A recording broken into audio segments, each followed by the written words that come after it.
안녕하세요. 사연을 부탁해입니다. 오늘의 사연을 소개하겠습니다. 사연을 시작하기 앞서 우리 가족 소개를 하자면 우리 집은 엄마가 오래전에 돌아가신 뒤 할머니와 함께 살고 있습니다. 그러니까 할머니께서 엄마를 대신했다고 해도 과언이 아니었어요. 그런 이유 때문이었는지는 잘 모르겠지만 할머니와 고모들의 권유에도 불구하고 아빠는 재혼도 하지 않은 채 우리 남매만을 보고 살았습니다. 오래전 우연히 할머니와 아빠의 대화를 들은 적이 있었는데요. 내가 좋은 선자리 하나 알아왔는데 한번 만나볼래? 네 동생 숙자 친구라고 하는데 거기도 남편이랑 사별하고 혼자 자식 하나 키우면서 살고 있다잖니. 숙자 말로는 사람이 순하고 그렇게나 착할 수가 없대. 아니에요. 자식이 둘씩이나 있는데 재혼은 무슨 재혼을 하겠어요. 저는 재혼 생각 없어요. 아직 그 사람 잊지도 못했는데 다른 사람이랑 어떻게 살겠어요. 네 나이도 젊은데 이제는 애미는 있고 좋은 사람 만나서 새로 시작을 해야 할 거 아니야. 네가 이러고 살고 있는 거 보면 애미가 퍽이나 좋아하겠다. 그러지 말고 한 번만 만나봐. 할머니가 간절하게 호소하고 있었지만 아빠는 그저 단호하기만 했습니다. 어머니, 저는 재혼 생각 없습니다. 그냥 자식들 키우는 재미로 살까 해요. 그러니까 괜한 일에 힘 빼지 마세요. 아빠 모습은 그 어느 때보다 단호했고 할머니가 화를 내기 시작했어요. 넌 어쩜 그럴 수가 있는 거니? 너한테 네 자식들이 중요한 만큼 나한테는 너도 소중한 자식이야. 근데 이 애미 심정은 생각하지도 않고 어쩜 네 생각만 할 수가 있어? 어머니, 누구를 만나는 것도 마음이 가야 만나죠. 혹시나 살다가 마음 바뀌면 그때는 다시 말할게요. 라며 아빠가 할머니를 피해 집을 나갔습니다. 그런 아빠를 보던 할머니의 눈이 이글거리고 있었다고 해야 할까요? 곧 할머니가 가까이 살고 있던 큰 고모에게 전화를 해서 불렀습니다. 다른 집들은 이모와 사이가 가깝다고 했지만 아무래도 우리는 고모들과 왕래를 많이 했기에 고모들과 친한 편이었습니다. 친하다라는 표현보다는 고모 두 분 또한 우리를 같이 키웠다고 해도 과언이 아니었어요. 한마디로 할머니와 고모 두 분이 엄마를 대신했습니다. 특히나 큰 고모는 10분 거리에 살면서 수시로 오며 가며 할머니를 도왔습니다. 그날도 할머니 전화를 받자마자 고모가 집 안으로 들어오며 말했어요. 엄마, 내가 술 심부름 하는 사람도 아니고 맨날 술 심부름 시키고 그래. 이러다가 엄마 진짜 술꾼 되겠어. 술 좀 그만 마셔. 내가 지금 술을 안 마시게 생겼어? 또 왜 그러는데? 혹시 오빠가 선 안 본다고 한 거야? 암튼 저놈의 고집은 누굴 닮은 건지 모르겠어. 센 고집도 저런 센 고집이 없다니까. 누굴 닮긴 누굴 닮았겠어. 돌아가신 아버지 닮았겠지. 내가 볼 때는 아버지랑 아주 똑같아 보이는구만. 그래도 네 아버지는 저 정도는 아니었지. 아니긴 뭐가 아니야. 예전에 할머니가 하는 말 들었는데 아버지가 엄마한테 반해서 할아버지가 점 찍었던 여자랑 결혼 못한다고 울고불고 난리를 쳤다면서. 그거랑 이거랑 어떻게 똑같아? 오빠도 올케 언니 못 잊어서 저러는 거잖아. 그러니 똑같은 거지. 엄마, 그러니까 너무 강요하지 마. 그러다 오빠랑 감정만 상한다고 내가 몇 번이나 말했잖아. 그리고 엄마도 아버지 돌아가시고 지금까지 혼자 살고 있잖아. 엄마한테 누가 재혼하라고 하면 엄마도 그러겠다 하겠어? 나야 그럴 나이는 아니잖아. 내 주변에는 엄마 나이에 재혼한 사람도 많거든. 암튼 그냥 내버려둬. 지금 가장 힘든 건 오빠잖아. 우리 집에서 유일하게 할머니를 설득할 수 있는 사람은 큰 고모였는데요. 큰 고모의 말을 당할 수가 없었던 것인지 할머니도 모르게 고개를 끄덕였습니다. 그 뒤 할머니는 두 번 다시 아빠에게 재혼 이야기를 꺼내지 않았어요. 그러면서 우리 남매는 아빠뿐만 아니라 할머니와 고모들의 보살핌 속에서 잘 자랄 수 있었습니다. 둘 다 나름 서울에 있는 대학을 졸업하고 괜찮은 회사에 취업까지 했으니까요. 취업을 하고 난 뒤에는 할머니와 고모들의 고마움을 잊지 않고 항상 가족들을 챙기며 잘 살고 있었어요. 물론 오빠가 새언니를 데리고 오기 전까지는 말이죠. 어느 날 오빠가 새언니를 데리고 오면서 집안이 다시 들썩이기 시작했는데요. 새언니가 첫 인사를 하고 가던 날 고모 두 분이 뒷목을 잡고 소파에 그대로 주저앉았습니다. 다들 눈치만 본 채 입을 다물고 있는 모습에 큰 고모가 제일 먼저 입을 열었어요. 난 살다 살다 저런 캐릭터는 진짜 처음이네. 너만 처음인 줄 알아? 나도 처음이야. 아니지. 다들 처음이겠지. 세상에 별스러운 꼴을 다 보겠네. 할머니 입에서 감탄사가 새어나오고 있었습니다. 그도 그럴 수밖에 없었던 것이 새언니의 첫인상은 눈치가 없어도 너무 없었다고 해야 할까요? 우선 처음 집에 들어서자마자 새언니가 찢어질 듯한 목소리로 머리가 땅에 닿을 정도로 허리 숙여 인사를 했습니다. 그 모습이 너무 과해 보여 가족들이 다들 뒷걸음질까지 쳤는데요. 새언니는 전혀 아랑곳하지 않는 모습이었어요. 인사를 마친 새언니가 마치 무슨 회담이라도 하듯 가족들과 일일이 두 손을 맞잡고 악수까지 하며 신나서 떠들어댔습니다. 고모님들, 제가 꼭 뵙고 싶어서 다 같이 뵙자고 했는데 괜찮은 거죠? 아, 예, 괜찮겠죠. 안 괜찮을 게 뭐가 있겠어요. 큰 고모가 새언니를 향해 어색한 미소를 지어 보였지만 눈치 없는 새언니가 또다시 큰 소리로 말했어요. 큰 고모님, 너무 예쁘신 거 아니에요? 저보다 예쁘면 안 되는데. 저는 어때 보여요? 예? 아, 예, 예쁘네요. 연예인 같아요. 어머, 정말요? 자기야, 큰 고모님이 나보고 연예인 같대. 자기도 들었지? 라며 새언니가 펄쩍펄쩍 뛰고 난리도 아니었습니다. 그 모습에 고모들이 쌍둥이 마냥 동시에 양미간을 찌푸린 채 새언니를 응시하고 있었는데요. 새언니가 과장된 표정에 목소리에 힘까지 주어 말했습니다. 모두 모두 만나서 반갑습니다. 정말 영광이에요. 나 원참 진짜 별꼬라지를 다 보겠네. 내내 참고만 있던 할머니 입에서 그 말이 툭 하고 튀어나왔고 가족들이 다들 새언니 눈치를 보고 있었는데요. 할머니 말이 끝나자마자 새언니가 배꼽까지 잡고 웃어댔습니다. 할머님, 꼬라지요? 별꼬라지요? 할머님 너무 재미있으신 거 아니에요? 뭐? 재미있어? 하긴 내가 예전에 웃기다는 소리를 많이 듣긴 했지. 우리 남편이 나랑 같이 있으면 시간 가는 줄 모른다고 했다니까. 순간 할머니가 뭐에 홀린 듯 대꾸를 하고 있었고 큰 고모가 급히 할머니 손을 잡고 눈치를 줬습니다. 엄마, 그런 얘기를 뭐하라고 그래? 아니, 내가 뭘 어쨌다고 그래? 할머니가 가족들 눈치를 보고 있었지만 새언니는 전혀 아랑곳하지 않았어요. 어머, 이 음식들 전부 저를 위해 차리신 거예요? 우선 앉아서 같이 먹자고. 할머니 말에 가족들이 슬금슬금 상 가까이로 앉았는데요. 생선찜을 먹고 있던 새언니를 보며 할머니가 물었습니다. 생선을 좋아하나 보네. 그럼요. 제가 생선을 진짜 좋아하거든요. 그럼 생선 요리도 잘하겠네. 잘하지는 못하고 그냥 대충대충 이렇게 해서 전자레인지에 돌리면 금방 되던데요? 뭐? 날 생선을 그냥 전자레인지에 돌렸단 말이야? 네, 그럼 그냥 먹을만 해요. 새언니의 대답에 할머니의 표정이 일그러져 있었지만 이번엔 새언니가 할머니께 물었습니다. 그럼 할머님은 어떤 음식 좋아하세요? 나? 나는 채소랑 과일을 좋아하지. 진짜요? 저는 채소 진짜 싫어하는데 그럼 우리 완전 궁합 잘 맞는 것 같은데요? 궁합이 잘 맞다니? 그건 또 무슨 소리야? 그러니까 할머님은 채소를 좋아하시고 저는 싫어하잖아요. 그럼 나중에 삼겹살 구워 먹거나 그러면 할머님은 채소만 드시고 저는 삼겹살만 먹을 수 있잖아요. 그러니 최고의 궁합 아니겠어요? 궁합이고 나발이고 그걸 왜 나랑 맞춰보고 난리야? 내가 채소를 좋아하는 건 맞지만 삼겹살도 좋아하거든. 할머니가 약간은 짜증스레 말을 했지만 새언니가 큰 소리로 웃었습니다.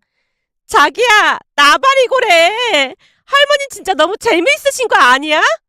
라며 떠들어댔습니다. 새언니는 어딘가 많이 부족해 보이는 듯한 그런 모습이었는데요. 오빠는 새언니의 모든 것이 마냥 좋은 듯 입가에 미소가 가득해 보였습니다. 그날 새언니는 내내 수다를 떨다 돌아갔고 가족들이 기가 막혀 혀를 끌끌 차고 있었어요. 잠시 후 집에 들어온 오빠를 향해 큰 고모가 물었습니다. 너 정말 쟤랑 결혼할 생각인 거야? 그게 무슨 소리예요? 당연히 결혼할 생각이니까 데리고 온 거죠. 너 쟤가 정상인 것 같니? 조금 시끄러운 면이 없잖아 있긴 하지만 밝고 좋은 사람이에요. 그러니까 저 푼수짓 하는 게 좋아 보인단 말이야? 아니, 말을 필터 없이 그냥 막 내뱉을 때가 있긴 한데 그래도 그 누구보다도 따뜻한 사람이에요. 무엇보다도 할머니와 잘 지낼 거예요. 어떤 면이 할머니와 잘 맞는다는 말이야. 난 도무지 이해가 안 된다. 큰 고모가 손 부채질을 하고 있었는데요. 할머니 입에서 뜻밖의 말이 새어나왔습니다. 저기, 나도 그렇게 이상하진 않았어. 엄마, 그게 무슨 말이야? 방금 전까지는 별 꼬라지 내보내 그랬잖아. 그렇긴 한데 나쁜 사람 같진 않아. 어딘지 모르게 먼저 간 며느리를 닮은 것 같기도 하고. 할머니가 말끝을 흐린 채 멍이 허공을 응시하고 있었는데요. 대체 닮기는 어딜 닮았다는 거야? 올케 언니한테 저런 푼숫기가 있었단 말이야? 아니 그런 게 아니라 느낌이 그렇다는 거야. 풍겨지는 느낌이. 대체 뭔 소리라는 거야? 라며 고모가 어이없다는 표정을 짓고 있었지만 아랑곳하지 않고 할머니가 오빠에게 말했습니다. 앞으로 몇 번 더 데리고 와봐. 한 번 보고 사람을 어떻게 알겠어? 거봐, 내가 그럴 줄 알았다니까. 할머니 말에 오빠가 뛸 듯이 기뻐했습니다. 그 뒤 새언니는 자주 집에 드나들었어요. 그런데 할머니 말대로 말이 좀 많은 거 빼놓고는 나쁜 사람 같아 보이진 않았습니다.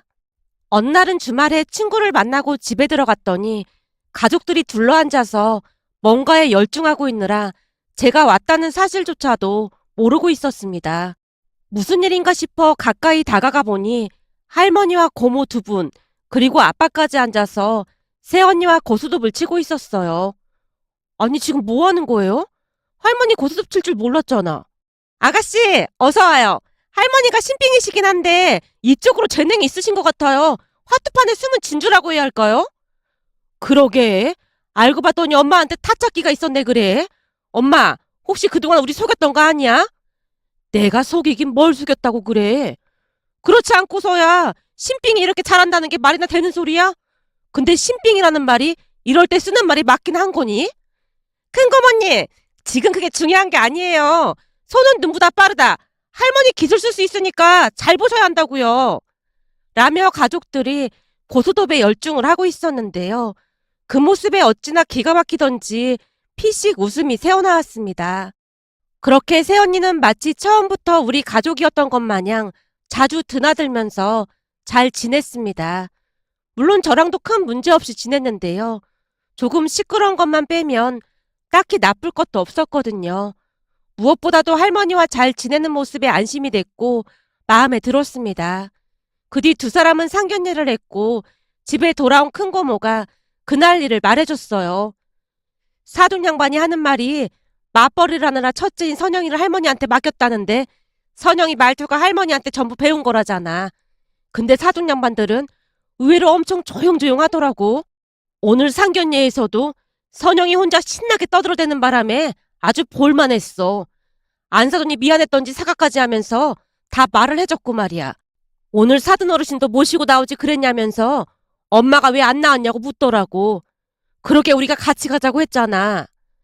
내가 가면 다들 불편하기밖에 더 하겠어. 그래도 엄마가 다 키운 거나 마찬가지인데 엄마가 나가야 하는 게 맞는 거지. 됐어. 그런 자리를 내가 뭐하러 나가. 라며 할머니가 고개를 내저었습니다. 사실 오빠 상견례 날 아빠와 고모가 할머니도 같이 나가자고 했지만 할머니가 기겁을 한 채 거절했습니다. 혹시 실수라도 할까 싶어 걱정이 된다고 했거든요. 그런데 큰 고모가 터져 나오려는 웃음을 참으며 상견례에서 있었던 일을 또다시 말했습니다. 엄마, 말도 마. 선영이가 말이야. 엄마가 신빙인데 신빙 중에 이렇게 고스톱을 잘 치는 사람은 처음 봤다고 하면서 잘만 가르치면 대성할 거라는 말까지 했다니까. 뭐? 그런 자리에서 그런 말을 했단 말이야? 내가 미친다 진짜.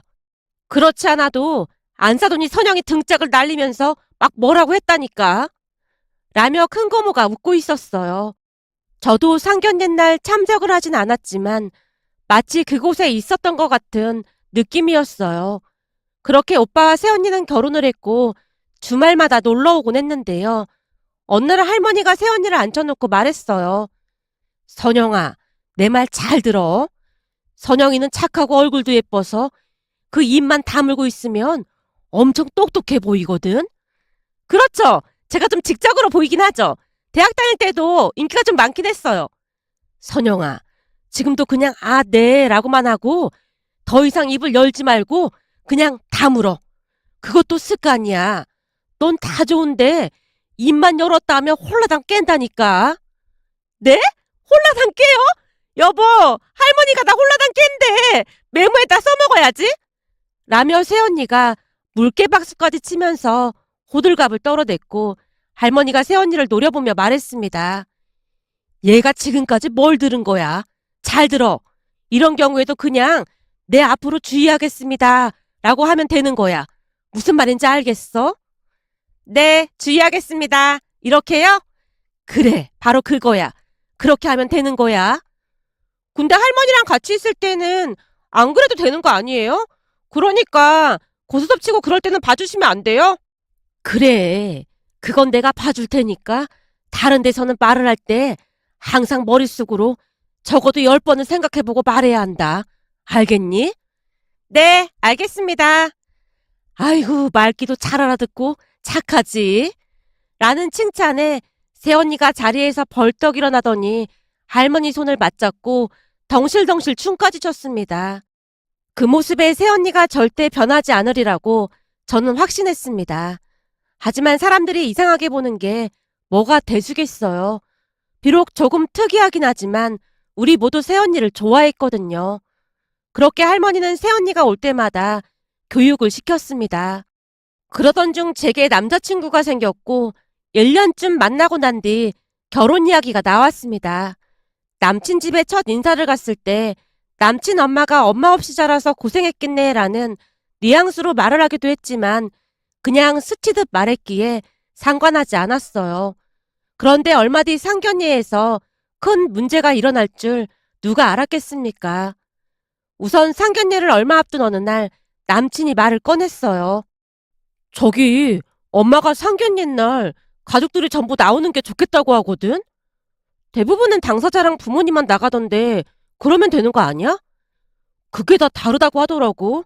그래도 명색이 상견례인데 가족들을 전부 보고 싶다고 하시더라고. 그럼 아빠랑 할머니, 오빠 부부 그리고 고모까지 나가면 되는 건가? 아니, 고모님은 직계가족은 아니잖아.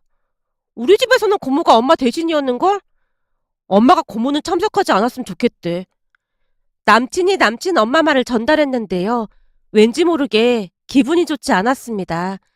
결국 제가 남친에게 그대로 되돌려줬습니다. 그럼 민준 씨네 아버님까지 나오시는 거야? 그건 아니지. 두 분이 이혼한 데다가 사는 내내 아버지가 우리한테 어떻게 했는지 말해줬잖아.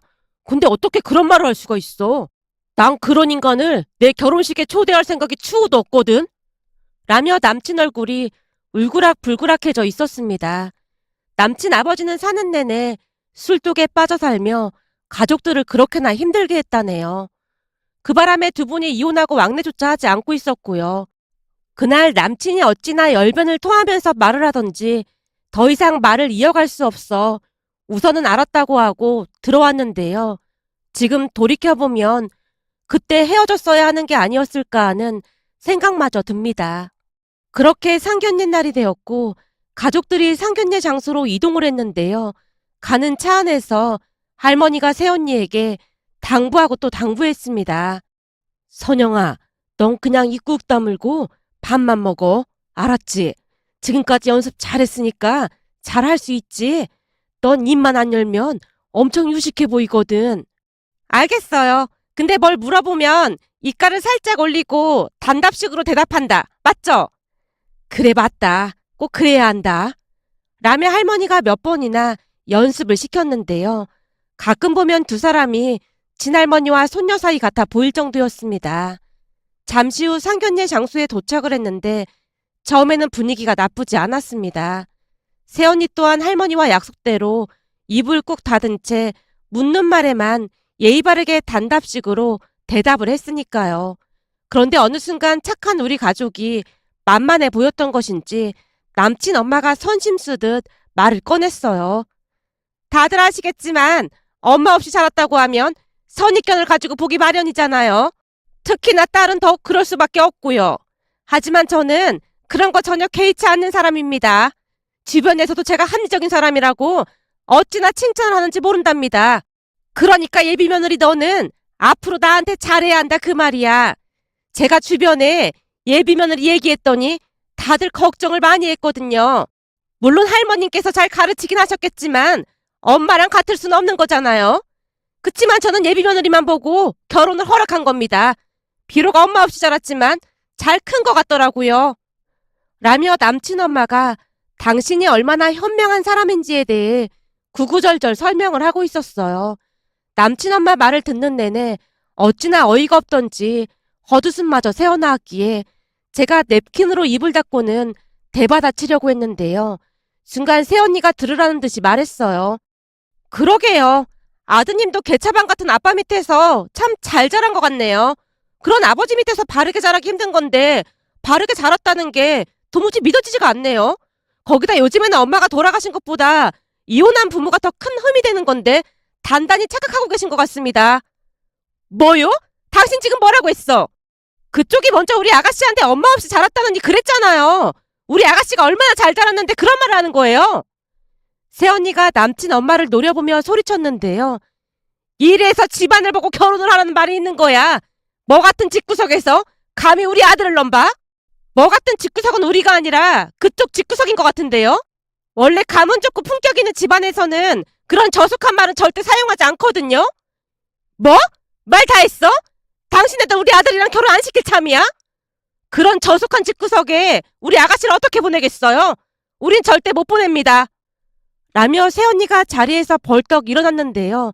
새언니가 어찌나 단호하게 말을 하던지 새언니를 따라 누가 먼저라고 할 것도 없이 동시에 자리에서 일어났고 곧 그곳을 빠져나왔습니다. 차를 타고 집에 가는 내내 할머니 표정이 안 좋아 보였고 새언니가 눈치를 보며 조용히 입을 열었습니다. 할머님, 화나신 거예요? 오늘은 진짜 참고 있으려고 했는데 저쪽에서 우리를 비하하고 시비 걸잖아요. 그리고 전에 할머님도 누가 제 험담할 때 연병하고 자빠졌네 그러면서 제 편 들어주셨잖아요. 아가씨, 정말 죄송해요. 저 때문에 그만. 라며 새언니가 제게 사과를 하던 순간 할머니가 조용히 입을 뗐습니다. 잘했어. 미안할 게 뭐가 있어. 뭐 같지도 않은 집구석이 감히 우리 손녀한테 그따위로 말을 해? 그렇잖아도 내가 뒤집어 엎으려던 참이었는데 아주 잘했다 잘했어. 라며 할머니가 새언니 칭찬을 했습니다. 그 뒤 저는 당연히 남친과 헤어졌습니다. 그리고 새언니는 가족들에게 더욱 예쁨을 받고 있는데요. 할머니가 입만 열면 새언니 칭찬을 하거든요. 그렇지. 모름지기 가족이라고 하면 그렇게 지켜줘야 하는 거야. 우리 선영이가 지 시누이를 지옥 끝에서 구한 거나 다름없다니까.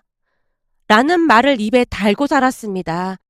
며칠 전에도 가족들이 둘러앉아서 무슨 보드게임을 하며 집안이 떠내려가라 웃고 있었는데요. 요즘은 고모부 두 분까지 참석을 해서 주말마다 집안이 시끌벅적하답니다. 그 모습에 새언니가 참 대단하다는 생각과 함께 고마운 마음이 들어 이렇게 글 남겨봅니다. 오늘의 사연은 여기까지였습니다. 즐겁게 보셨다면 구독, 좋아요 부탁드립니다. 고맙습니다.